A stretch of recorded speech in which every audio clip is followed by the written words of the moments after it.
Father Murphy walked into a pub, and the first man he saw, he said, "Do you want to go to heaven?" And the man said, "Of course, absolutely." And then Father Murphy said, "Then go stand against that wall." He goes to that second guy and says, "Do you want to go to heaven?" And he said, "Certainly, of course I do." And he said, "Well, go stand against that wall." And then he goes up to O'Toole and he says, "Do you want to go to heaven?" And O'Toole says, "No, I don't." And then Father Murphy is offended. He's saying, "What? I can't believe this. You don't want to go to heaven when you die?" He said, "Oh, when I die." He said, "Oh, I thought you were trying to get a group to go now."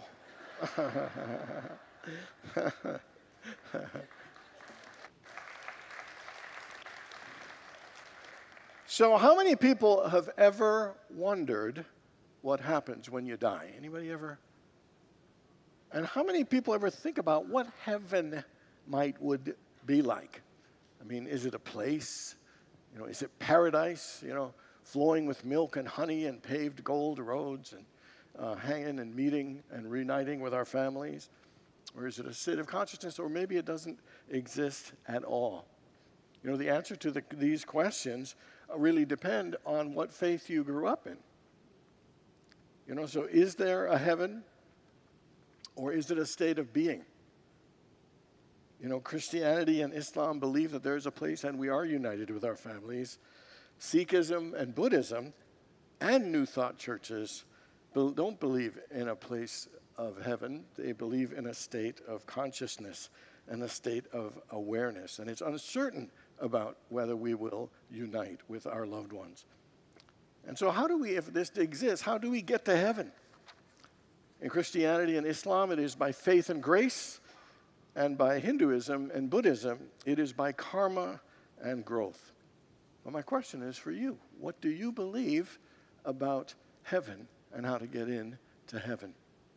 It kind of reminds me of this teacher that was testing her Sunday school class to see if they understood the concept of getting to heaven. And she asked them, if I sold my house and my car and had a big garage sale and gave all my money to the church, would I get into heaven? And all the kids said no. She said, if I cleaned the church every day and mowed the yard and kept everything neat and tidy, would I get into heaven? Again, the kids said no. Now she's just smiling, feeling so proud of herself as a teacher. She thought, well, if I was kind to all animals and gave candy to children and loved my husband, then would I get into heaven? And all the kids said no. And so she's bursting with pride and joy. And then she finally shouted, so what do I have to do to get into heaven? And a 5-year-old kid says, you got to be dead. Okay. Unity believes that death is not the end of life, but it is a transition of the eternal soul. That our body is just a garment that we wear, and dying is releasing that garment so that the spirit could be free to move on with God to the next purpose and mission. Unity rejects the notion that there is a burning hell or a literal heaven. Viewing these as states created in our own minds and actions in the here and now. Today we are in week 4 of our 6-week Songs of Life series, taking famous songs, popular songs we love, that already uplift us and gleaning a spiritual message from them. Week 1 we did Help by the Beatles. Week 2, Redemption Song by Bob Marley. Last week was Bob Seger's Against the Wind, and today we're doing Eric Clapton's Tears in Heaven. This song was in 1991, was written about 6 months after the death of his son, who fell out of a window from the 53rd floor and died. And he was obviously devastated and was not able to do anything for a while. He and his writing partner, Will Jennings, were writing something for a movie called Rush. But Eric decided about 6 months after his son Connor's passing that he wanted to write a song about him. And he wrote the first line, would you know my name if I saw you in heaven? And then together he and Will wrote the rest. He knew that doing it would be hard, but he also knew that doing it would help him process and feel and heal the pain, obvious pain and devastation that he felt. At the 1993 Academy Awards, this song won Best Song, Best Record, Best Male Performance. I mean, clearly it is a song, whether you know the history on it or not, is touching and moving, and even more profound when you know the backstory. It is sad, it is heartbreaking, and yet in it I think there is some hope and some comfort and the possibility of gaining strength through it. So this morning, I want to look at 3 life lessons that we glean from this heartfelt but heartbreaking song, Tears in Heaven. And they are to allow grief, to stay connected, and to find meaning. And so to allow grief, let me just reread the opening lines. Would you know my name if I saw you in heaven? Would it be the same if I saw you in heaven? Would you hold my hand if I saw you in heaven? Would you help me stand if I saw you in heaven? And it's amazing. He just comes right out, and understandably, with the grief, with the hurt that he's feeling, how devastated he feels. You know, and I think it shows how important it is for us to feel our pain, to feel our loss, to feel the grief, to feel the devastation. You know, clearly he's feeling this strong desire of missing his son and wishing he could see him, wishing he could touch him again. And I don't think we disagree in any way in saying the most devastating and painful thing in life is to lose a child. You know, but in the way this is, I think the message is about all the loss and all the grief that we can go through, because we all go through a lot of loss. We all go through levels of grief and pain in our lives. There was a study done with people over 100 years old, and they asked them, besides genetics, what do you think are the top reasons that have allowed you to live this long and live so well for this long? And the 4 things were, number 1 was they had a good social network. They knew a lot of people, and they made those social connections. Number 2 is they had a positive attitude. Number 3 is they had goals. They had things that they were looking forward to. And the 4th one is that they were good and they constantly worked on getting over their losses in life. You can imagine in 100 years, you'd probably have a few losses. And there'd probably be a lot of losses. And they recognize that in their living, that sometimes that we can hold on to pain. We can have it weigh us down. And that how important it is for us to process, how important it is for us to feel and deal and face and move through the pain that we inevitably feel in our lives. And then we would all agree, death of a loved one is the number one thing. But also a loss of job can be devastating. Having to sell your family home that you've owned for many years can be devastating. Retirement, a miscarriage, you know, the empty nest experience, you know, or a health challenge so significant it removes your ability to do things you used to love to do.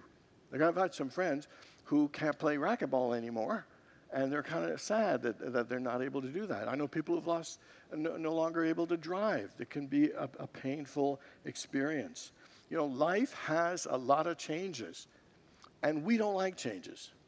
Life has a lot of endings, and we don't like endings. But one of the most important things is for us to allow ourselves to acknowledge this hurt, to acknowledge the pain, because sometimes in our culture we kind of dismiss things. Just get over it. You know, I mean, we have this way of minimizing and dismissing these things, but the truth is these things need to be processed. We need to move through these things in our lives. You know, in the 23rd Psalm, it says, "Yea, though I walk through the valley of the shadow of death." Yea, though I walk through the valley of the shadow of death. Notice it doesn't say, "Yea, though I run through the valley of the shadow of death." Yea, though I loiter through the valley of the shadow of death. Yea, though I don't pitch a tent and camp out in the valley of the shadow of death. And it's making it very, very clear that we all have to walk through that valley of the shadow of death. We all have to walk through various types of losses in our lives, various types of things that we need to grieve, need to feel, and need to allow it to move through us. Like we can't go around it. We really need to go through it, to feel it, and to process it. And it's so important that in John 11:35, the shortest verse in the Bible appears. Anybody know what it says? The shortest verse in the Bible says? Said what? He wept. Correct. And that's, you'd think, its own verse, 2 words. But here's why. Because Jesus was fully aware of eternal life. He was fully aware that Lazarus was going to be fine. He was fully aware that all was going to be fine. And yet, through that experience of life, his heart was breaking and he cried for his friend. He cried for his friend's family.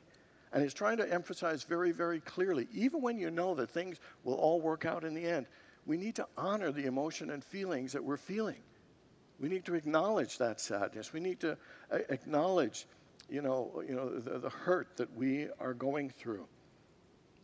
The thing about it is we need to understand that grieving is a part of healing. And it helps us adjust. And it helps us with a sense of well-being, be able to release the weight of the hurts so we can move forward and enjoy our lives more fully and freely. Sometimes things happen in our lives and we skip the grieving part. I've known someone who lost a parent and didn't cry at the funeral, just said she's fine, she's fine, she's fine. And it has manifested itself in some not so good ways. And it has taken years to realize that is something for them to grieve and to acknowledge and move through.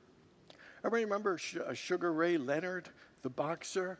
He said it wasn't until he was 50 years old that he acknowledged to himself that he was sexually abused, that he was not able to grieve and process that stuff because he felt ashamed of it.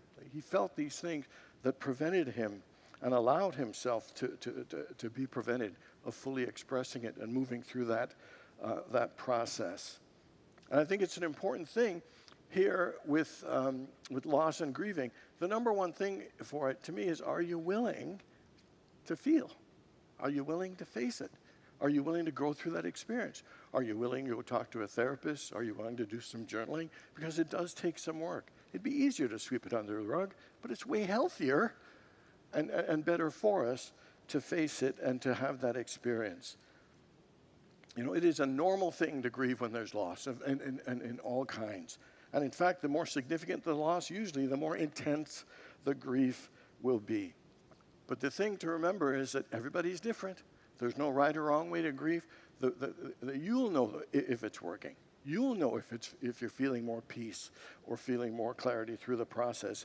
But it's something that we need to do. So the first thing is to allow grief and be willing to feel the grief.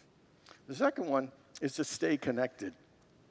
When we're feeling lost or hurt, it's usually a big part of it is feeling disconnected from God, feeling disconnected from our loved ones, feeling disconnected from ourselves. And so the important thing is through these processes to feel connected and feel connected to God and feel connected to that loved one if by chance it is about grief and the death of a loved one. And so the first thing is about staying connected to God. It's about spending time in the silence and the quietness and reconnecting with our divine nature, reconnecting with our spiritual foundation, reconnecting with our spiritual power. Paul Tillich says that God is the ground of our being, and that if you're going through stuff, the most important place to start is to connect with the ground of your very being, the essence and strength and the source from which we come. I love that line. I must be strong and carry on. I will find my way through the night and day. And so in the song, it's really clear there's a desire to move through this. There's a desire to find strength, find a way to carry on and keep living and have things get better. And the way to do that is to make sure we ground ourselves in God.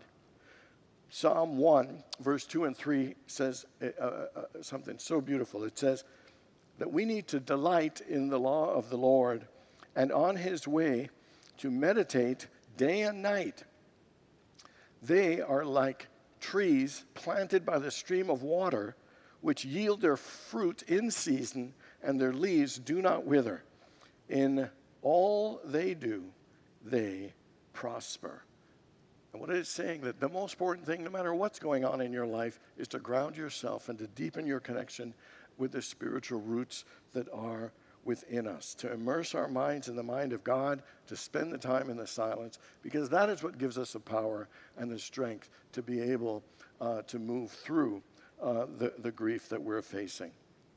You know, about 15 or 17 years ago, I met somebody who was very interesting and was sharing me that their father died and how she talks to her father every day.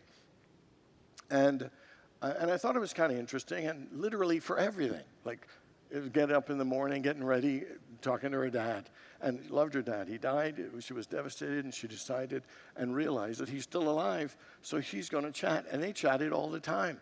And I thought that was so interesting, and that was cool. And it made sense, because if we are saying that our souls are eternal, then it kind of made sense. Well, when my mom passed away, I remembered what she'd said. So every time I'd come home, I'd look at my mom's picture, and I'd say, "Hello, Mama." And I didn't get into as elaborated conversations as she did with her dad. But I have to say, what was surprising was how connected and how joyful and how happy I was just saying, "Hello, Mama." And it wasn't a big deal, 3 or 4 words, but it made me smile, and I felt a sense of connection. Sometimes we feel like when we've lost the physical presence, we've lost everything, and that is absolutely not the truth. Look at how we love and feel connected to God.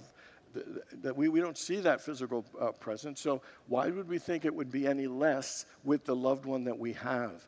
And so it's an important thing.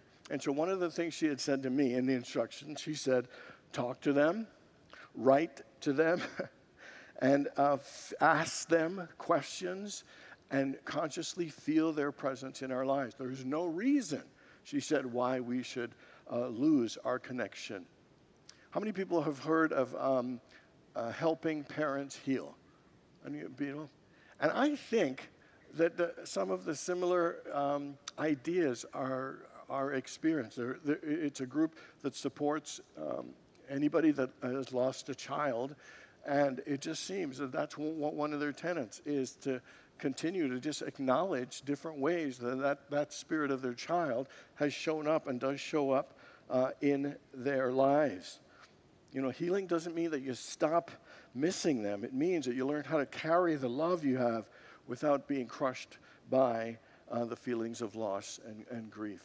Because that thing will take longer and more time than we would imagine. But we could still find peace. We could still find love. We can still find happiness in and through that experience itself. So number 1 is allow the grief. Second one is stay connected. Stay connected with God spiritually, and stay connected with your loved one. And in whatever form works for you to talk to them or relate to them is an important thing. And then the third one is to find meaning. You know, I saw a TED Talk by this woman. Her name was Emily Smith, and she said that people think they're looking for happiness. People think they're looking for all these kind of things. And she said the number one thing in life that people are looking for, although they're not aware of it, is meaning. Remember Viktor Frankl's book, Man's Search for Meaning? And basically he was saying, you could go through anything, but when you know the meaning of it, when you know the purpose that you are going through it, that it absolutely makes a difference. She wrote a book called The Power of Meaning.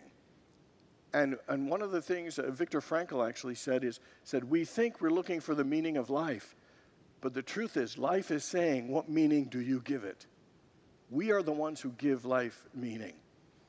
And so for someone who has passed away, we can ask ourselves the question, what did this person awaken in me?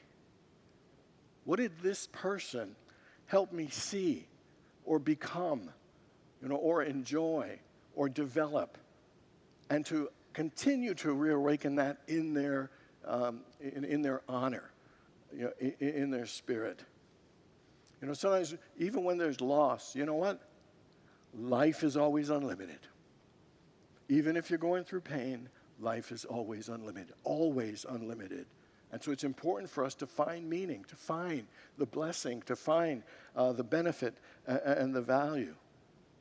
You know, a woman after losing her husband began volunteering at a hospice center. And she said, I realized that I could take the love that I was sharing and giving to my husband and give it to someone else and others who were hurting. And so we're never going to run out of love. And we can find meaning, we can find purpose, we can find direction in our lives. Her loss became her ministry. Her loss actually helped her develop meaning in her life, focus and direction. How many people ever heard of the book, The 5 Regrets of the Dying? Anybody ever heard of that book? Bronnie Wade, she was a caregiver to people who were dying. And what she noticed was that the caregiver didn't like talking about death to the family, and the family didn't like talking death about their loved one. And so they were just always polite, but they were too scared to talk about dying, too scared to talk about death. And so, but they talk about death with her. They'd tell her every single thing she found. And she compiled 5 regrets that were common for all the people that she had served. And here they are. 5 was, I wish I had let myself be happier. 4, I wish I had stayed in touch with my friends. 3, I wish I had the courage to express my feelings. Number 2, I wish I hadn't worked so hard. And number 1, I wish I had the courage to live a life true to myself, not the life others expected of me. And so one of the things I think sometimes when someone in our lives pass, or even from time to time, asking ourselves, what am I here to do? What is it that I want to do? You know, what in my life do I not want to regret when I die?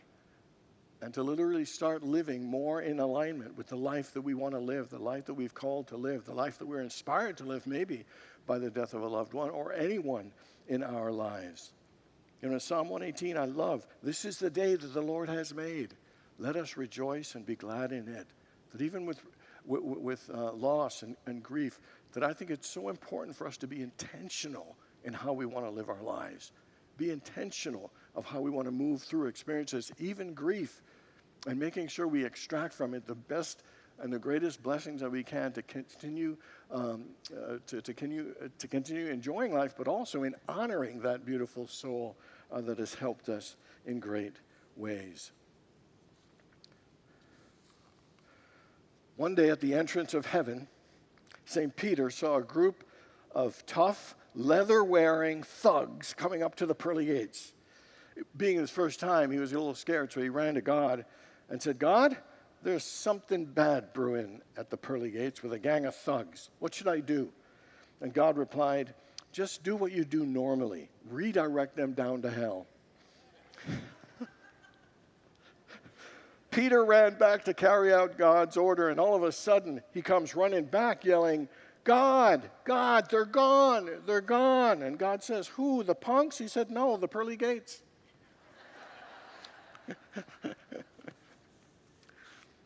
You know, this song is powerful, and to me it is about being aware of loss and the need to grieve and the incredible power that love can play in that experience. Love is not confined by a body. Love is an energy, it is a vibration that is available to all of us. And that even when we have our heart broken, there is still plenty more love for us if we are willing to allow ourselves to grieve the losses and rise up. So just remember these 3 things. Allow the grief. Don't run from the grief. It's a powerful healing thing that will help open us to a greater life. Stay connected. You know, in life, sometimes it's when we're disconnected is when we struggle the most. Feel connected to God and feel connected to your loved ones. And finally, find meaning. Find meaning and purpose in the loss that you've gone through. And those are the lessons from Tears in Heaven. God bless you all.